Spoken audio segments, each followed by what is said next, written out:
Alright, so this is a suggestion via a donation. The name of the video is Who's That Pokemon? For 9 minutes straight. Coming from Casual Geographics. Let's go and check it out.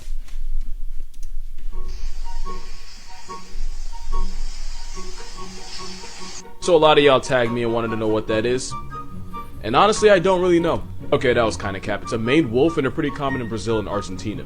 But they're not wolves, they're not foxes, they're not even cross-dressing coyotes, they're kind of just their own thing, and they are really weird. Because even though they're technically related to wolves, most of their grocery list is just fruits and vegetables. Like that one dude that brings a veggie burger to a cookout. Now that I'm saying that out loud, they're basically Kick that guy out instantly. Also, they smell like Snoop Dogg's studio, to the point where police were called to a Dutch zoo to investigate what they thought was burning bush when it was actually just still puppy's piss. Also, they straight up sound like an identity crisis.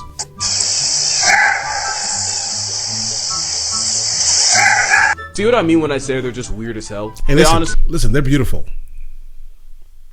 I would like one, or not, right? But I think I like dog-looking things, generally, as pets. They look like what happens when God's on a deadline. On a serious note, in 2011, a maned wolf got run over by a truck and left to die. But a Brazilian zoo managed to save her life by treating her with stem cells, making her the first wild animal to ever be treated with stem cell therapy, and eventually she was released back into the wild. Wow. Just thought that was cool.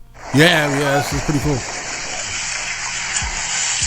I swear nature just be making shit up, because what if I told you what you just saw was some weird prehistoric water-loving jungle rhino? Well, I wouldn't exactly be lying. That is a bear's tapir and is basically the less clouded cousin of horses and rhinoceroses. Rhinoceroses?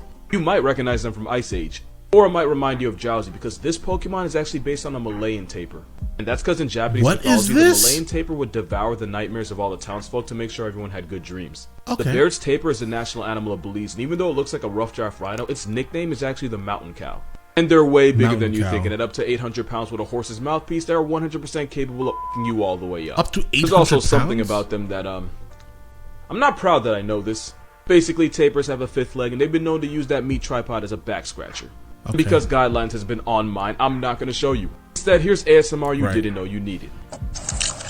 I will say, though, thank you for that, sir, because, we've been doing a lot of your videos lately, and they have been getting hit hard. All right? Hard.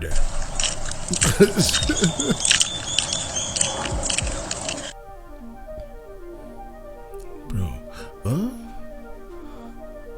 Some things just have Australia tattooed all over it. Okay, yeah. This little guy is a Stropher's gecko, and it's found in only one place in the world, and it's in the land down under. Now, it's not hell, it's Australia, but I wouldn't blame you for getting the two mixed up. Yeah, right. To defend itself, this gecko shoots out a harmless... From what we've learned about Australia, don't get me wrong, right? Beautiful country, right? Love Sydney, okay? But, well, mainly the opera halls, because I like photographing it. But anyway, regardless, here's the thing. I would never leave the city. And that's purely based off of all of the things that I've heard about anything outside of the city. No disrespect to whatever is out there, right? But I would prefer to be as close to the airport as humanly possible, okay? But all right. But nasty smelling liquid at anyone that wants to find out just how far evolution went with this lizard. And even though I just said it was harmless, when mixed with ammonia it becomes flammable and a lot less harmless. The reason is because these geckos often get picked off by birds. So these chameleons use that money shot to convince birds that they're not even worth the effort of trying to eat them. Ew. It's like Spider-Man, but instead of webs, it's a Febreze of liquid ass that probably tastes just as bad. Right. I was considering making a jizzer joke, but it just didn't come to me. Alright, thank you. Unlike this gecko.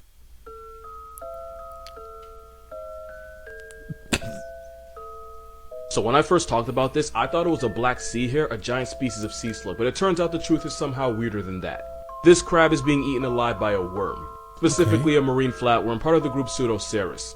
They're the ones that have those pee-pee sword fights where one tries to get the other pregnant by stabbing it. Yeah, those guys. The reason the flatworm's covering the crab is because it's trying to invert its digestive system so it can literally digest the crab from the outside.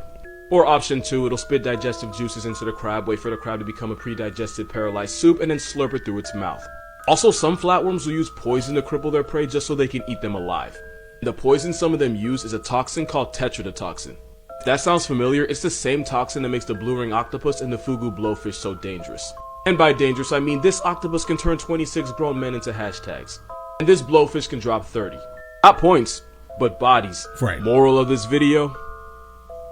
Yeah, Nothing that crab is... it. These teeth belong to the world's scariest vegan. This is a Gelada baboon, and even though its teeth looks like it should the belong world's to a saber-toothed scariest cat, vegan. they eat almost nothing but grass, and they'll spend all day grazing like cows. And they'll do this while rolling up in squads of up to 600. That is a Gelada monkeys. And that joke is why I'm still single. Speaking of failed relationships, they cheat on each Oh, I believe it. other like all the time. Normally, only the dominant male is allowed to mate, but sometimes the females will go behind his back and hook up with the lower ranking monkeys, and they'll even suppress their usual mating noises just so they don't get caught. Because if they get caught, the male could turn the side piece into a hashtag. So yeah, they know what they're doing. They're also called bleeding heart monkeys because of that bright patch of skin on their chest. If you have a weak stomach, hide in the comments, you're not gonna like this one. Okay. When a female Gelada's in heat, she'll start growing this weird ass blister necklace that tells other males she's available. Hate it. I hate all of it. I somehow almost forgot to mention this, but they'll flip their lips and expose their teeth to intimidate a rival or someone who's just too close in general. And considering sometimes they'll form gangs and bully other animals like leopards, yeah, you don't want those problems. Well, you said it was a vegan though, so what are we worried about? Now, what if I told you not only is this skull real, the animal it belonged to very well could have been your neighbor. Okay. If you live in North America or some parts of Asia, this thing could have made its home in your backyard. This is the headpiece of Metamynodon planiforms. It was a semi-aquatic unit of an animal related to the rhinoceroses of today. Basically, lock a hippo and a rhino in a hotel room together. Guys, listen, I'm almost positive. If you strip the flesh and skin from, for the most part, any animal, you'd be horrified by their skull. Disrespect to the natural order is what would have walked out. Metamynodon was estimated to grow to 13 feet long and break the scales at 4,000 pounds. Like hippos, this walking bus of an animal would have grazed on mostly grass. But they also would have used those tusks to run phase with each other in the evolutionary arms race for female validation.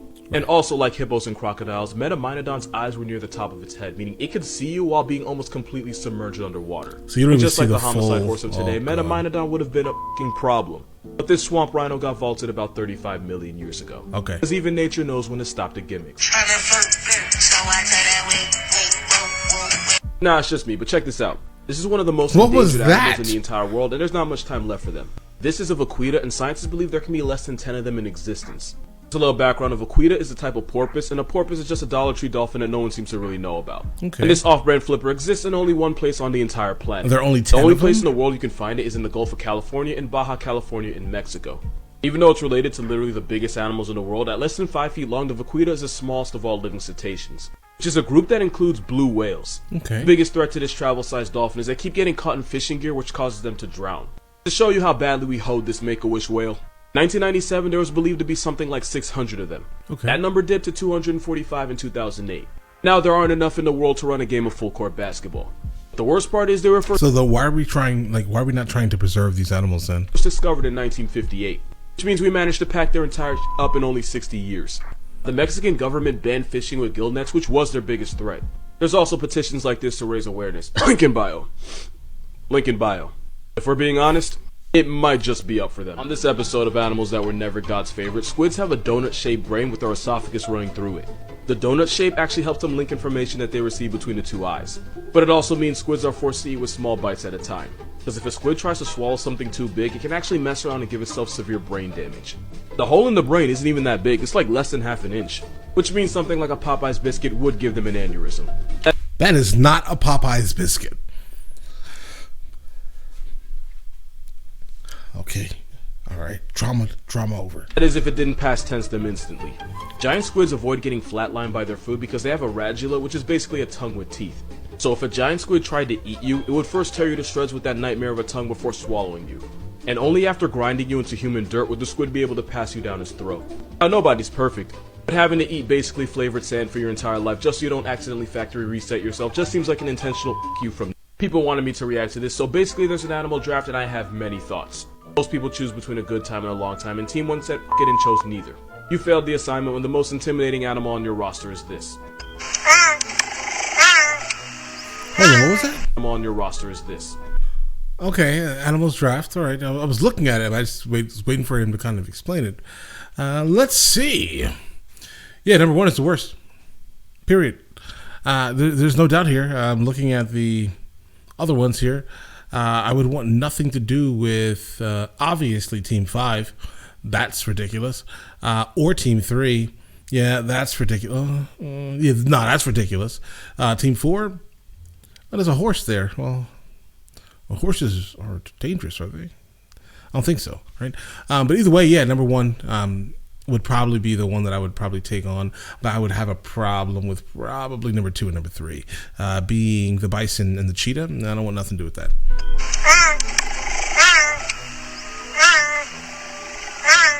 Yeah, bro, don't trust that. We love dogs, but if you only have one, it's not going to take you very Weak. far.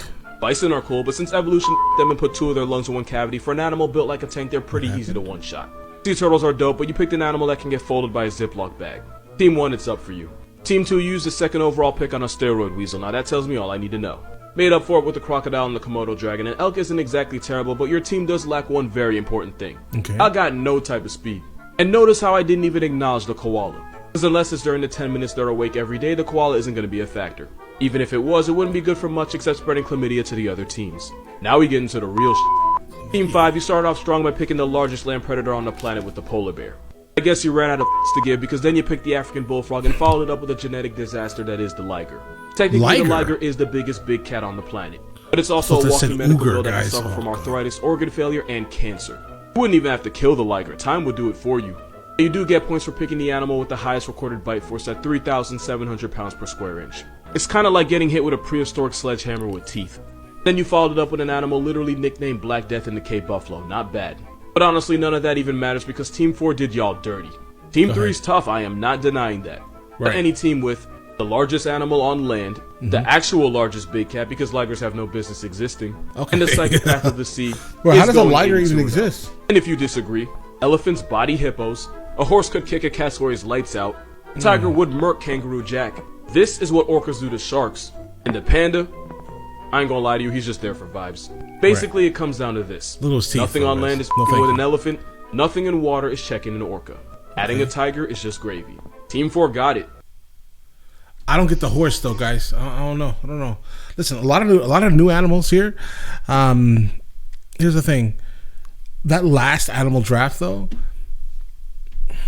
now that he kind of explained it, I probably would like to no, I still think Team 1 is probably the one. If you had to actually go against these animals, you probably would want to choose those. In terms of like just the scariness, then yeah, all of the other ones. Team 2, Team 3, Team 4, Team 5, you just don't want nothing to do with it, guys. At all.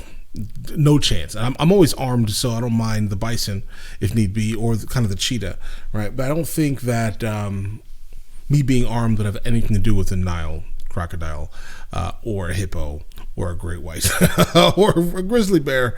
Guys, have you seen the movie The Revenant, guys? Right, no. You have nothing. There's nothing you have. You can offer nothing to a grizzly bear, bro. All right. Let me see. Number 4. The tiger. I think there's nothing to offer there neither, bro. Or the elephant, yeah. Okay, yeah. So again, just the first one. I think if you had to basically go and survive for an hour, I think you can probably do that properly armed for Team 1 at least, right? And that's just my opinion, and probably really good aim, because I think that cheetah is probably gonna be a problem, guys. Right? I understand it runs super fast, and then it gets tired. From what I've learned from this gentleman here, that's the only one that I would actually worry about in that run right there, guys. I've messed with mountain goats before. Not on purpose. I was in El Turcal in Antequera in Andalusia, Spain. And yeah, if you guys know anything about El Turcal, you're super high up in the mountains. It literally looks like another planet there, and there are mountain goats everywhere. And so once you get out of the vehicle, because you're not going to walk up there. I mean, there are some brave souls who actually, who walk up this mountain. That's not me, because I'm fat. All right, we're not doing that. Not yet. Maybe eventually, right? But not right now, guys. And yeah, so the mountain goats are there. You get out of the vehicle. If they don't like the way you look, or smell, or whatever it is, whatever they use to measure exactly who they want to mess with, you don't know anything until you have been rammed by a ram, guys. All right, that's it. And they climb the mountains, guys. It's a beautiful sight from afar. But just don't let one of them get near you. They don't like you. All right. I thought it looked cute. It wasn't cute. All right. It was a baby. It wasn't anything like monstrous or anything like that. But it was probably like 70 pounds, and that thing is strong, guys. Either way, listen. You guys all have an absolutely amazing day and enjoy your day thoroughly. Let me know in the comments the next one of these from him, or anyone else that we should be checking out, guys. I would like to actually start jumping into some other people doing the same type of thing, guys. So just let me know who else I should be checking out. All right. And yeah, you guys all have an absolutely amazing day and enjoy your day thoroughly.